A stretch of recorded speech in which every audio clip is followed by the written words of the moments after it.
small blind not to work, right? Oh yeah, small blind. There's never that, remember?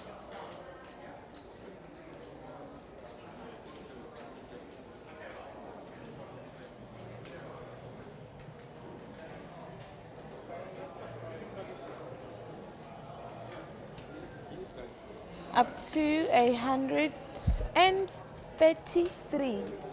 133. Joe, Giovanni, are you happy with this race? Are you happy with the amount you raced? No, you asked for advice.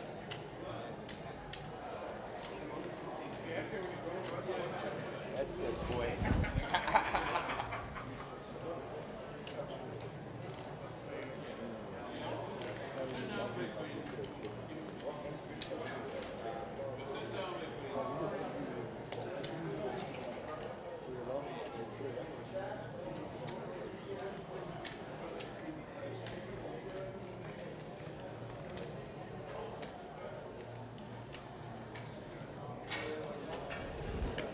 133.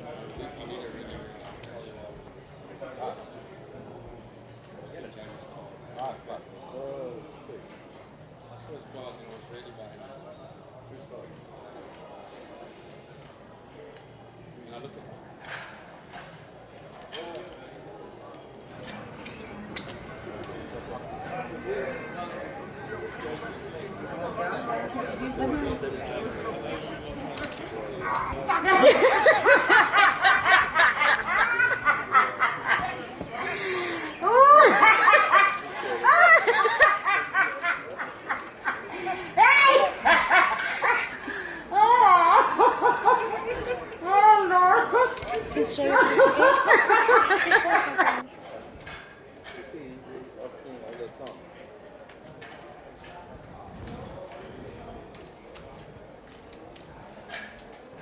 Check up it.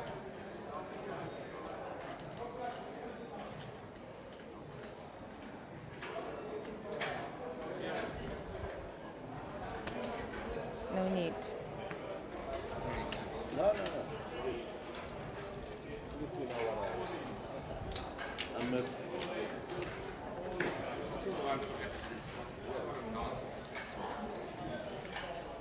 Can I say?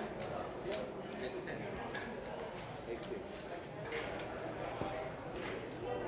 So that's just I see that top menu.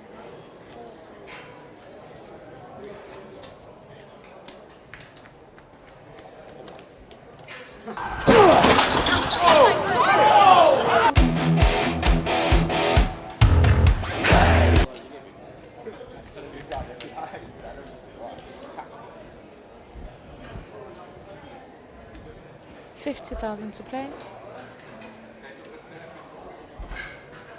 50 to play.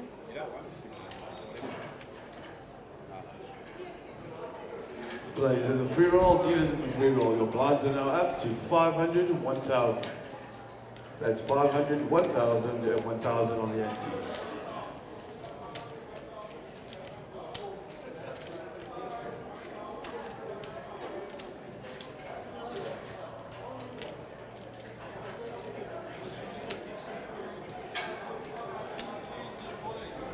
$160. 160.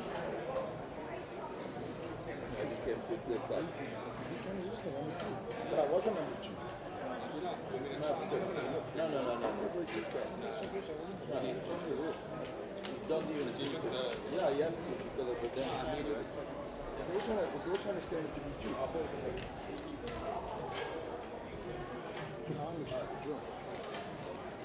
Just to cut up on off, please. What's happening? Still thinking. 5 short.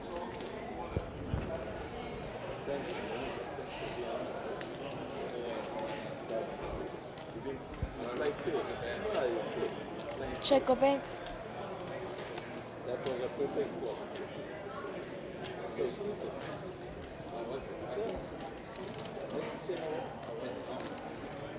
Check a bet. That was perfect. But always I like the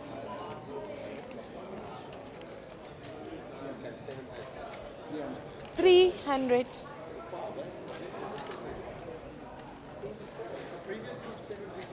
Yeah. 578. You start the bait. But 784. Now what it says.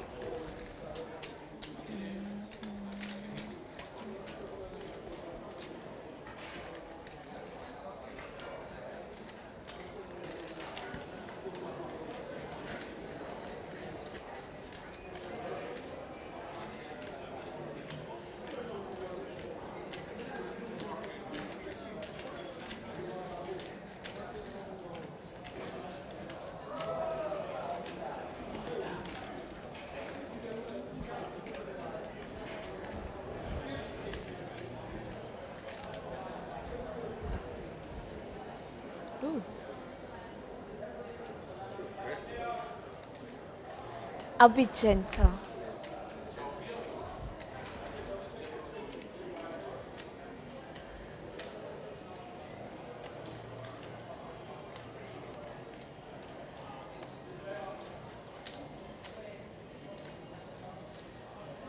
$150.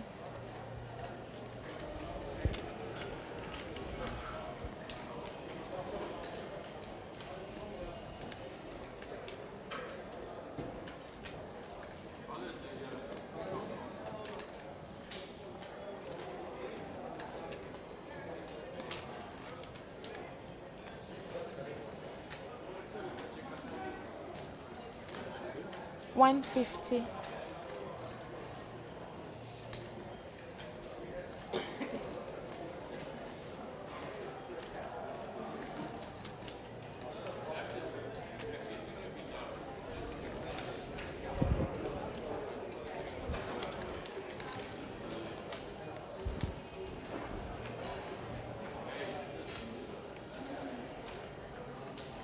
Check a bit.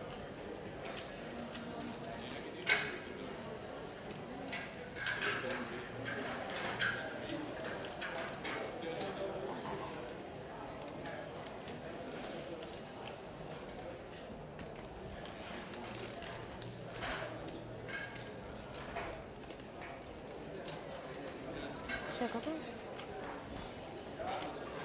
Actually, check a bit.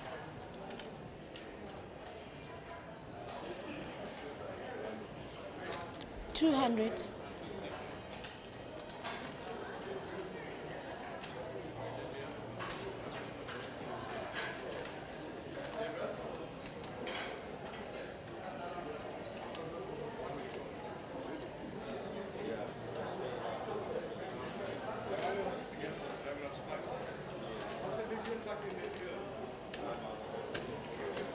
All in. Oh, you got it cut. Don't worry about it. Deal. Yes. You must complete the. Yeah. Oh, do you? I beat you. But the last one they the same thing, 6-7. You know what's amazing? George, HP, would I beat you? I'm at the back, the ball.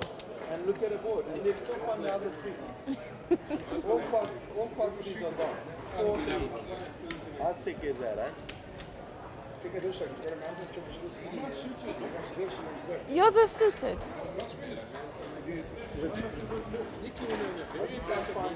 Sorry? 5-3. 5-3. No, I'm saying you guys, it's 5-4. 25, ne? Told you actually a turn, eh? 25. You're not the worst things. I call the flop. I bet the flop you're going to call. I'm very shallow, so I'm going to walk the spot. Big blind. But what for you to bet the flop? Just make sure that I'm calling you right. It's 50. Oh, it's 50. You only bet in your open up that's here. You only bet in your open up that's here. But after all, and you get the lock too as well. It's a second from the 6-7 suited against them. We both bet out the same. 50,000 to blind. You get a room. I'm in the blind, I just want to you got a room. Why are you racing? You get a room.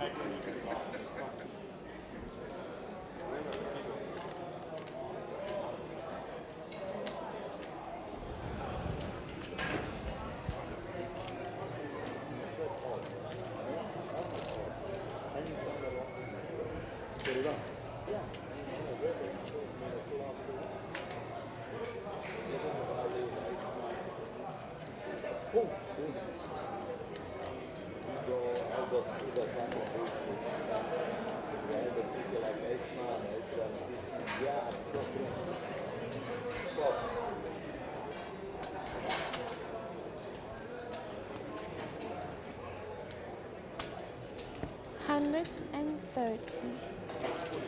130.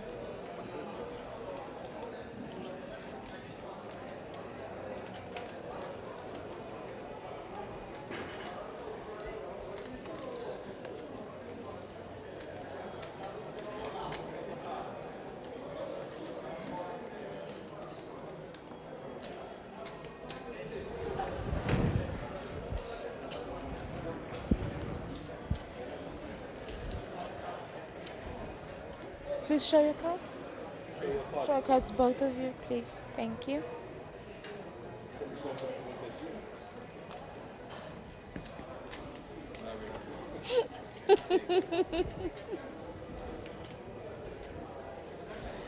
Check of it.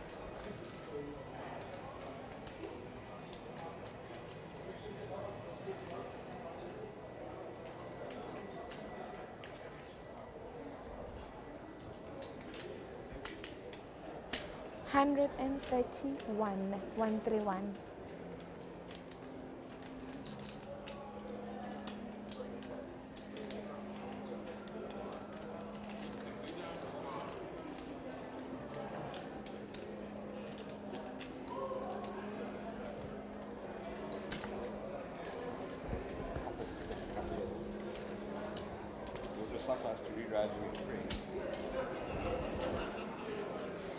$25.50.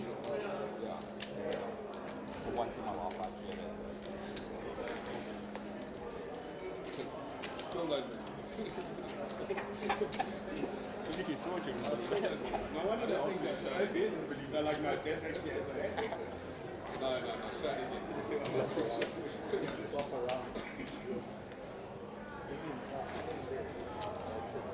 You're a very good dealer. Thank you. It's 25. But it has changed a small blind.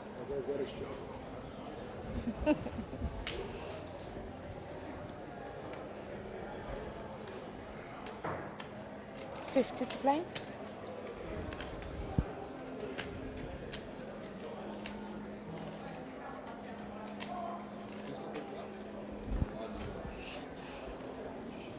Save me a bit of speech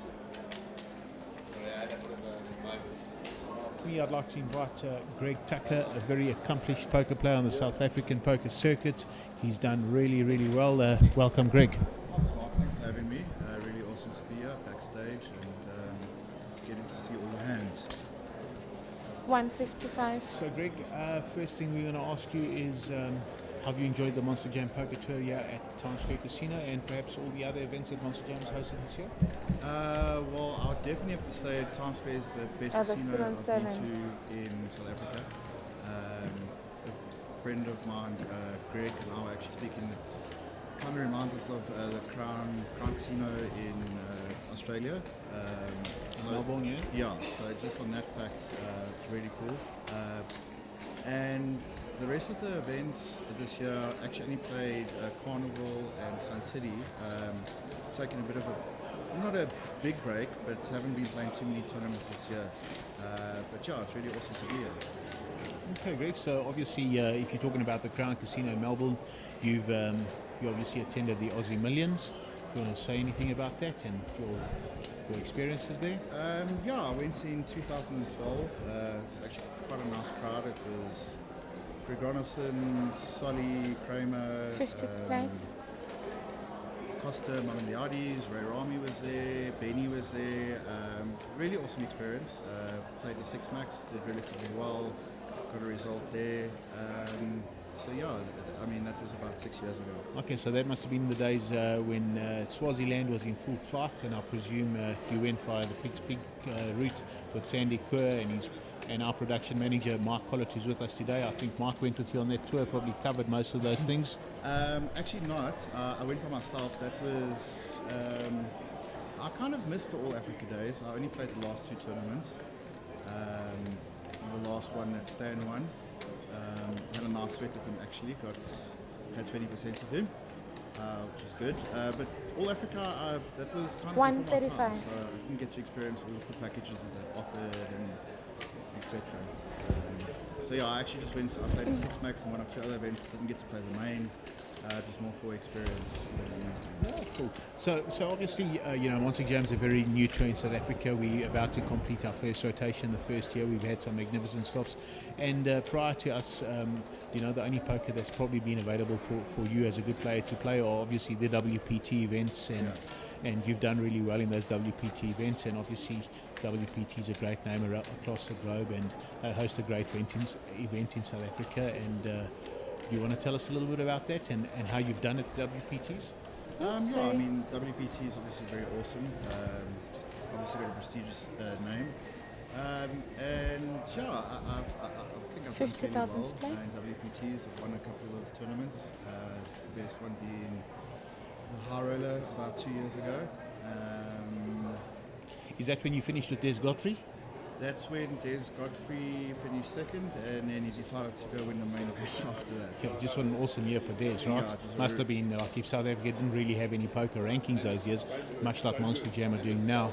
But I mean, Des must have been without a doubt player of the year. Oh yeah, no, he absolutely crushed it. I mean, He he just comes second in the High Roller, and I think I must have had 100 runners, and the main event was probably about 400, and yeah, he just steamrolled like the whole series. Yeah, he was in awesome form, and Des Godfrey's at our final table now, and he's looking pretty good. He seems to be holding a lot of chips.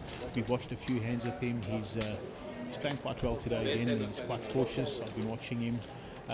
But this is quite an esteemed table, Greg. I mean, maybe we want to have a chat about a few of the players at this table. For those of you that have just tuned in, we've got George Stojic at the table, Nick Sisu, very, very nicely accomplished player. Nick Sisu came second against Giovanni Zanetti now at the WPT in the High Roller. Jamie Villela, everybody knows Jamie, very popular guy, just plays in all these events. Humans ever, for sure. Absolutely, and David Bozer Rosenthal had like a 5-year break from poker and has come back this year. Monsterjam player of the year so far, top of the leaderboard, and obviously cash in this event are really doing good for the points to claim that prize. Well, I think you have to definitely 50,000 to play. Bose took about a 3.5-year break, came back Up to 150. and yeah, he's absolutely smashed this year. He's definitely going to win Player of the Year. He's had really, really awesome results, and he's a monster chip lead. And yeah, I think for the rest of the table, as we've spoken about Des, I don't think Des is going to make too many mistakes with that chip stack. He's probably going to do quite well. It would be nice to see maybe like I don't know. I mean, I'm friends with everyone on the table, but obviously Bose is basically my best friend. But yeah, I mean, there's George Levine. Yeah, so let's just have a little touch on George Levine, right? George Levine's a new guy on the poker circuit. George has probably been in poker for the last 2, maybe 3 years, and George has just got great results. I mean, he plays in everything. He's not scared to put his cash in. He's not scared to put his chips in the middle, and he's not scared to go back to the cage if he busts, right? So that makes an interesting player. But I mean, George has had fantastic results. Amazing results. And George has definitely got a great sense of poker and a great player. He's by no means a pro. Yeah. You know, he hasn't got a computer in his head like Eugene and some of the other boys around here. You know, he plays on feel, he plays on what he thinks, and he definitely will put any player at the table to the test if he thinks he's remotely got you under any pressure. Yeah, I think for George, as you said, I mean, no one really knew who he was 2 years ago. In the last 2 years, he's just smashed it. 50 to play. I play a lot of the cash with George in Durban, so I've got a bit of a feel for his game. Extremely unorthodox player, but his intuition for the game is just, it's really, really good. He reads the game very well, and as you said, he doesn't have like a inboard computer like someone like Eugene Duplessis, but yeah, I mean, his results speak for themselves. He just plays a really good game, and he likes to, he's the type of player that I feel puts a lot of pressure on people, and he knows when to put pressure. 162. And just on those kind of 162. Intuition, the feel of his game, that's where he really exploits and does quite well.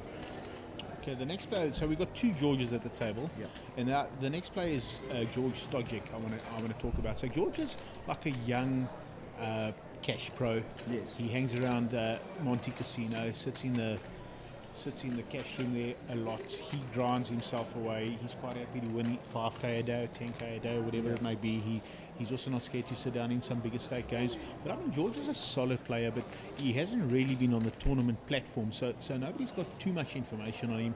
And on top of it, he had an advantage, as most of the viewers would know. Some of our cameras have been down, unfortunately, but this is our first time out, so we'll get those problems. But he had the advantage of that nobody could see his cards up until now when we lost the players. So no one's managed to learn too much That's about him. 470. Have you had any experiences with George? So I've known George for a couple of years. I haven't Total got to play with 470. him too much. I played with him a little bit this year in 1 or 2 cash games. And as you said, and it's just one thing, it's always nice to know people's whole cards. And we've had a lot of sessions together this year in a cash game where he will never ever show his cards, which is obviously a good thing. There was a very interesting hand last night that I watched on the stream. I think it was the fourth last hand of the night. Got folded to him on the button. He had Jack 9 of diamonds, standard open on the button, and Roman defended with King 6 off. I remember, I watched that hand. So the flop came Jack high, obviously very favourable for George. But Roman donk led the flop. I think it was about 110. George called, obviously not folding there, not raising, that doesn't make too much sense. And Roman caught a king on the turn. It was a king of diamonds, correct? Yes. So the weird thing about that, so Roman led 110 on the turn and he led 110 on the turn, which is like just a very weird bet. To me, it just seems like a kind of a hand that he's got like some kind of equity, definitely not on the flop. He only had 3 outs, not that he knew that. But he did the same bet with 110. Big blind. And George only had like 600 behind. Big. And he just Small went with blinds, it. 25. So he did pick up more equity on the turn, 15 outs against Roman's king. I just feel that, I mean, if Roman does catch his card there, he shouldn't be betting 110, it 50 should supply. be sized up a little bit more. And money can definitely go in there. So I think it was just a very nice spot for George. Do you think Roman should be making that call? Well, I mean, so 50 like to play. he does a donk lead with no equity, and then he picks up his hand. He picks up his king, that's what I'm saying. So, and then he leads out 110, which is quite an odd sort of bet in comparison to the size of the pot. But then he Up leads to out 150. 110 with about 600 behind, and then he decides to fold. Yeah. So I'm not too sure what was going through his head. I mean, he is obviously a very unorthodox player. So I think he's sizing on the turn. You know, he could probably make it about 200, which puts George in a very tough spot, because after that I think he's got 600k behind, which is just sub 20 big line stack. Hand plays out very differently there. But yeah, George went with it and he got it through. So while you're discussing sizing, let's just talk a little bit about sizing. You know, I think this game's evolved so much. When I started playing poker, you know, a standard opening bet was like 3 or 4x. Yeah. And as the game evolved, you know, it became so min. I think Daniel Negreanu actually wrote a book, a strategy book, and he's the first guy that really sort of introduced a very min click. He was like min clicking at like 2.5, 2.3, 2.2, somewhere in that region. And then the whole world kind of followed him. Yes. And then I found, and I've actually discussed this with a few people, and maybe you can comment on this because this is all revolving around sizing. So I've just come back from the Czech Republic, and I was playing at the World Series of Poker in Rozvadov, which is a city about two hours out of Prague and 2 hours away from Munich, and it's just an absolute poker hub in Europe. It's just the most amazing place for poker. Although it's just a hole at the end of the world and there's nothing else but poker, the casino's amazing and beautiful, but once you leave the casino's premises, there's absolutely nothing. 365. Okay, and yet people stream into this venue, right? And we'll touch on the venue a little bit afterwards. But in any case, so I was sitting at the table, and as a player myself who loves it, I don't really follow too much poker, and I was sitting at the table with Sean Deeb. Now, Sean Deeb's just got an absolutely incredible record in poker. He's an absolute boss, and I was sitting there, and I didn't even know I was playing with the guy, right? And every time I min-click, Check you know, events. like I had my min-click raise, he just came over me like 4x. Yeah. I just didn't really know what to do. So he done it twice to me, and the third time I just barreled in everything I said, and that's pretty much the last time. And the very next hand he did the same thing to me. So that didn't that didn't change much from my perspective. Do you want to talk about that? Because I see a lot of pros now are, when 7. they're 4 betting or 3 betting, Yeah. that bet has become 4x again. I personally like it.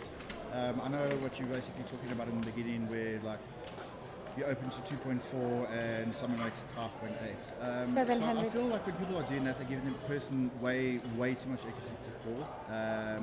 And what I noticed as well, what's been adopted lately, I went to Vegas in the summer, and I went to Vegas in the summer, and I noticed people just. Greg, can I just interrupt you? Yeah, go for On it. screen, there's quite a nice hand going on here, right? We've got Des Godfrey with pocket fours, and David Rosenthal, who's got 7-6 of spades, and out on the flop, 7-6 of hearts, and we got a 3-6 queen on the flop and a 5 on the turn.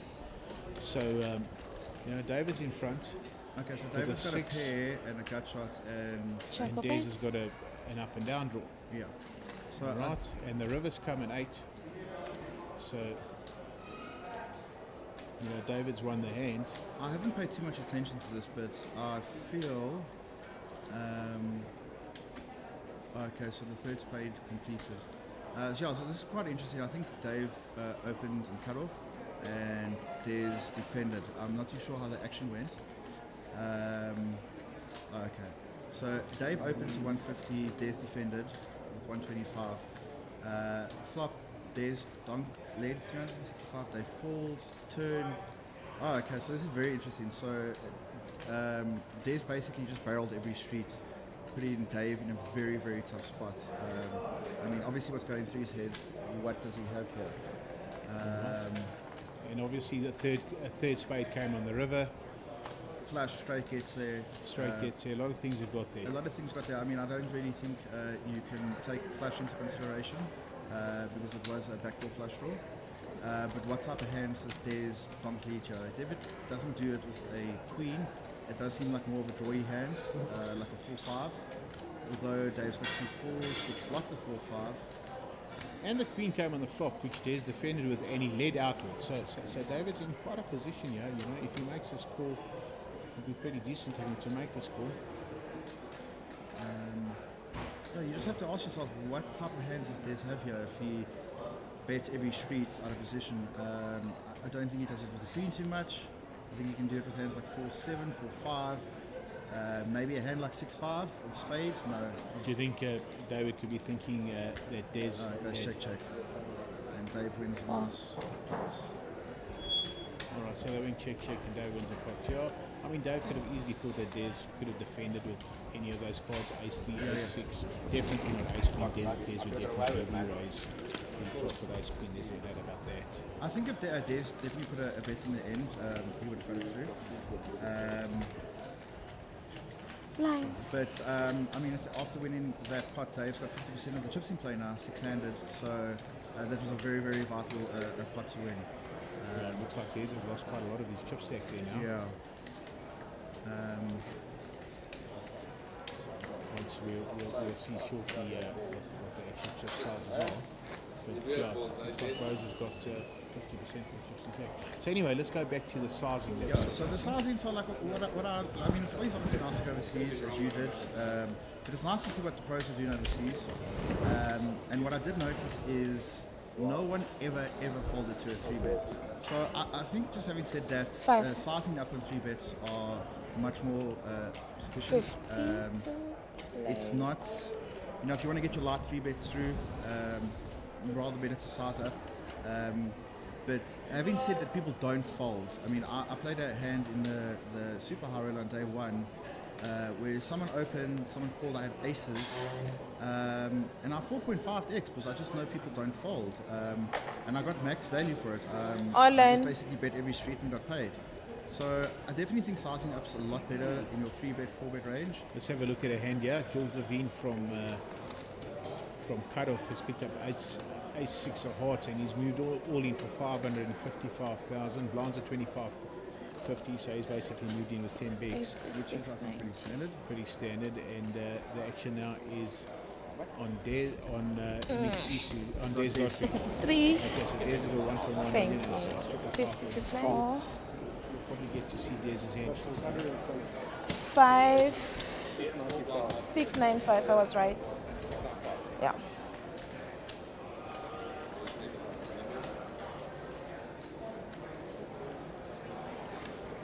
There we go. Des has ace nine of diamonds. Wow, this is quite an interesting spot. I think at this stage, Des just needs to 3-bet shove, put it in. Up to He can 3-bet himself. and Well, it's either 33. fold or a shuffle. Des. Yeah, Right? it's He's got to one, just yeah, decide yeah. what he wants to do. But I think against George's range, with 10 bigs, ace nine suit is definitely good enough. I know That's easy to say now because we've it's seen the very, cards. very Alan. easy to say. It looks like Des has moved all in. Yeah, there we go. There we go, so that's pretty standard.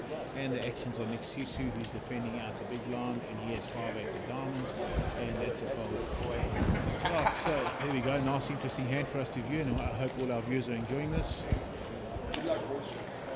And the cards on their backs, and it's ace-6 of hearts versus ace-9 of diamonds.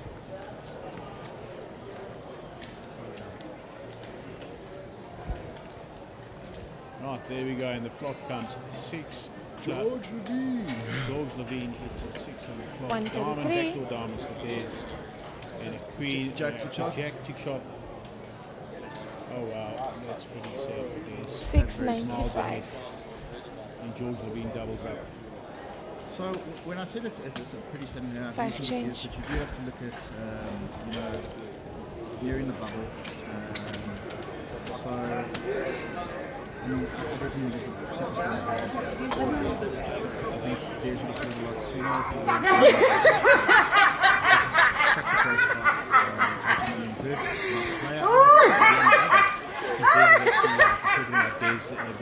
Who is a great player, had some results. No, amazing. But he is one who's pretty bad.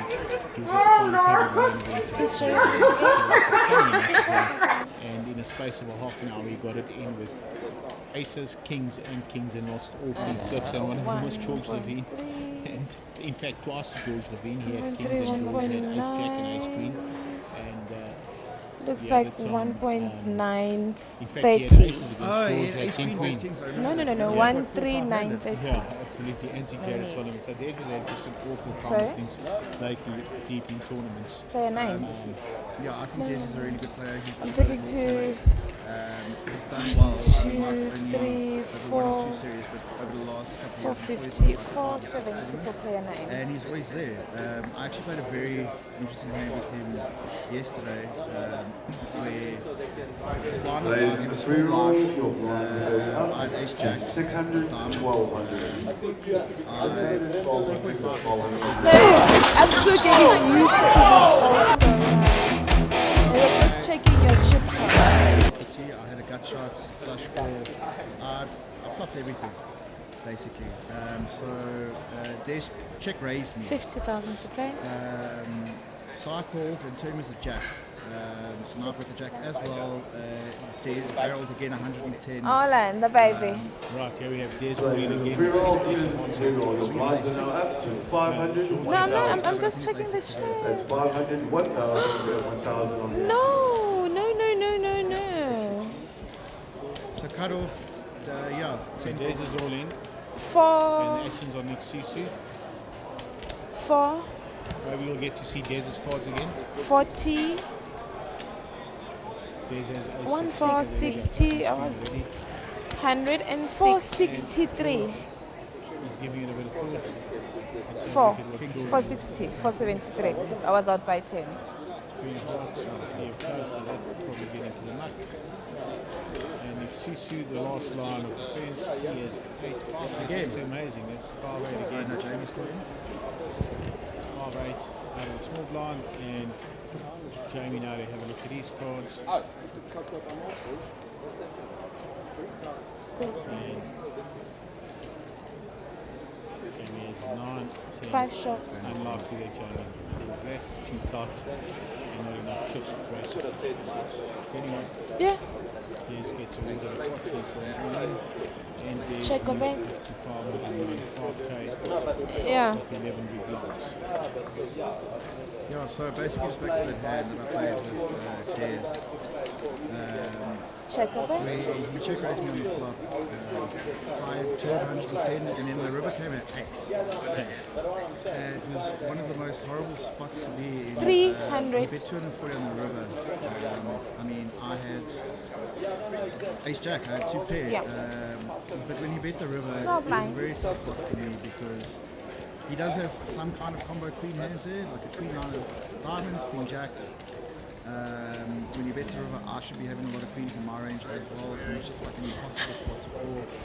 I didn't know at the time, but later I watched the Yo. stream. 50,000 And I saw he had to 7-6 of diamonds. Which it was a vital part at that point. Well played to Des, I thought he played it quite nicely. So he's Up definitely to got it, 150. He understands. He's not going to be run over. I hope he does find a double. Very annoying to lose that type of hand when you got like 70% equity and they found their 3 out. Up to 150. Yeah, so we're back in the action here. George is I'll be George is gonna open gentle. up at 5. He had 5 in the whole actions, and Jamie he followed A6, and Bose has got 2-4, so they'll be going into the muck. And You well, never maybe know. not. Maybe not. there There we we go. go. George picks up the blinds and antes. Greg, I tell you what, while I'm talking about blinds and antes, 150. let's have a quick discussion on this new format that's happened. So Monsterjam basically initially started with putting the ante on the button. We quite liked it, but we follow global trends, and the World Series of Poker, obviously the biggest and the best brand in world poker, and we've decided to follow them, and we moved it into the big blind. And the interesting thing about them is that if you're in the big blind, if you can't make the big blind and the ante, the big blind comes first. So you can 150, actually be awarded like a 150. really nice pot if you manage to hold up with your hand there. You know, you pick up the antes and plus whatever you put into the big blind, etc.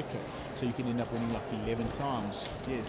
If you're unplayed, you can end up winning like 11 times 50,000 to play. starting bet instead of only like trying to defend your ante. Any thoughts on strategy and how this is All changed the game? in. I definitely think it definitely changes the game. There's got some all in again. We've just seen Check a ace of spades. I think you just look at one. That's a nice strategy. Yeah. I suppose when you talk about what you do, is you only look at one. So the action now is on Sisu. Oh, he's picked up some 2s. He's folding. Oh, I don't know. Nick, there we go. But you never know with Nick. Yeah, He's an absolutely great character. No, he's fun. He's good for the game. Checker bet. Fun character. Checker bet. There we go. David had a 6, and he 200. 200. The winner before him 10-4, and there's a bit himself up another round of There we go. Okay. 1 or 2 more. Yes. Only because you say so. That's good. So I like the big one ante. These are going up a little bit more. It's very annoying to sit there and you get 1 or 2 inexperienced players and they keep asking how much it is. So I All in. All in. Back to sizing. It's kind of Yes. Yes. not like the traditional 2 years ago minways. I think sizing back to outside of 2.7 to 3x.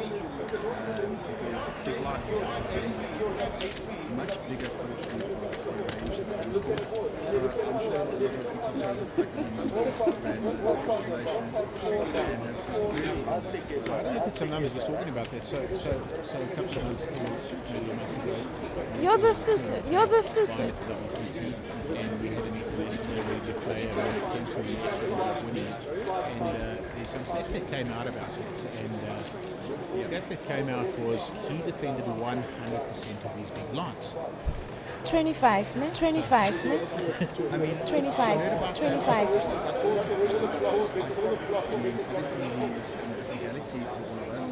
But you think he thought our players were so bad he defended everything, or is it just that that's where it is, and that guy's obviously It's 50, it's 50. when it comes to controls. Checker bet. He understands the game much more and he plays the game. He's quite a new old 50,000 to 50,000 to play.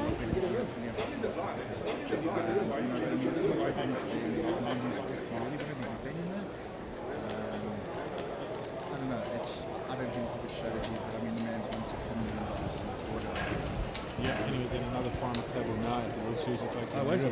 Absolutely in the 25,000 euro buying. Amazing field, just by the way, 133 players buying in for 25,000 euros, and the Super Haro 100,000 euros. Had 99 entries into that. It's just absolutely amazing. So it's an absolute tough poker, and I had the pleasure of meeting him. You had a very Remind me, I had so many. Sorry. And I was so punch drunk after that event. 125, 130. One No face turns. No, so the flop wasn't 10-8-8. I think the flop came 5-8-8 and I had 10-8. And the 50,000. turn came 10 and the guy I played again had pocket 10s. And I think obviously you're the going to money need all to went show in there. your I think it was in cards. the Colossus tournament, which I fired a number of bullets into at 550 euros a pot. As one does. There were eight flights. I managed to get 2,997 entries into that event. All right, and out of the 8 flights, I'm pretty sure I played 7 of them. And I'm pretty sure I fired 2 Please bullets show into your each cards. one of Please them. show your cards. Show cards both of them. Cards both of them. Thank you. Yeah, absolutely. So I must have a record for the most binds into the Colossus at WSX in Europe. Not a very good record, a very proud record to have, but it was fun, you know. Obviously, I went out there to go and enjoy it, play a little bit of poker and play against players against the rest of the world. But obviously, also looking to sell South Africa and poker in South Africa and try and bring people, which I think is amazing that you're doing. People to South Africa to come enjoy the Monsterjam tour, you know. And I want to touch a little bit on our main sponsor, which is Sun International. They've just got great resorts around South Africa. You know, obviously their flagship for all the years has always been Sun City. What an amazing place! It's hosted 40 years of golf in the Nedbank Challenge now, which is on the European tour. 4 hotels, the Valley of the Waves, Salt Kersner just had absolutely massive vision when putting this whole project together. We had the luxury of hosting 2 Monsterjams. 25, 50. Yourself, you know that the venues in there is just absolutely amazing. I think that is definitely the difference in that sense. That you do get to go to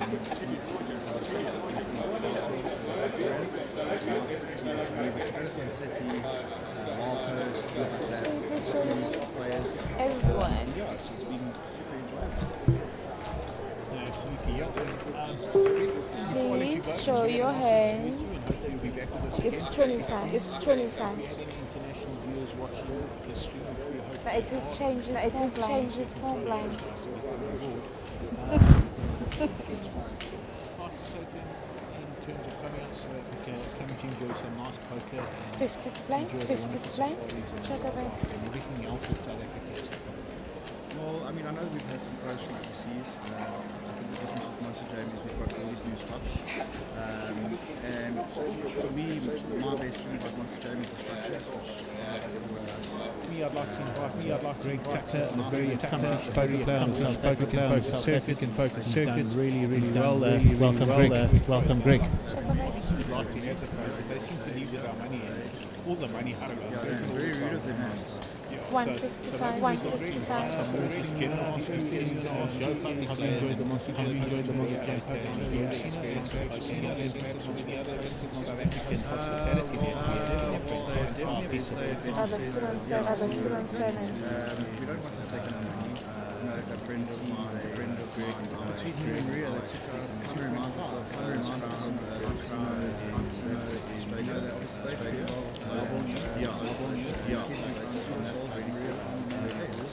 and I know the rest of the events actually played Final City. But yeah, it's just definitely a great step. Not a new one, not a big break, but haven't been playing too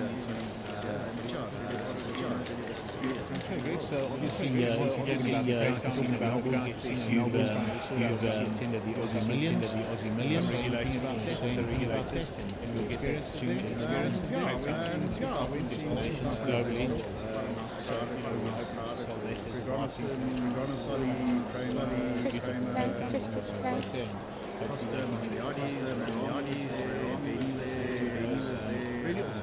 Really awesome experience.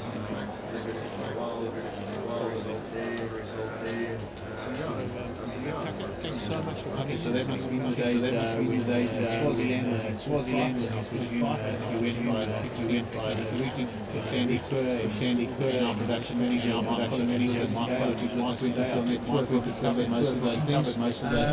I went myself that I kind of missed the one of that race. Thanks very much. That's Greg Tucker, poker pro in South Africa. He's played very, very well across the board over the last few years. We'll be back with you later. 135. With us. Enjoy the rest of the viewing. Please remember to share our links. Friends that love poker, and share us on our Facebook pages, etc. Monsterjam's got lots and lots of Monsterjam's a very unusual, very in South Africa. We have association of some of our sponsors, GT7, prior to sponsor, I think it's only available for stop. They are obviously did up CT events, and you've done really well. That's obviously events, and obviously some of the great name around, some of the great events. If you want to play some trades at GT7, we're going to tell you that. They've got a great competition.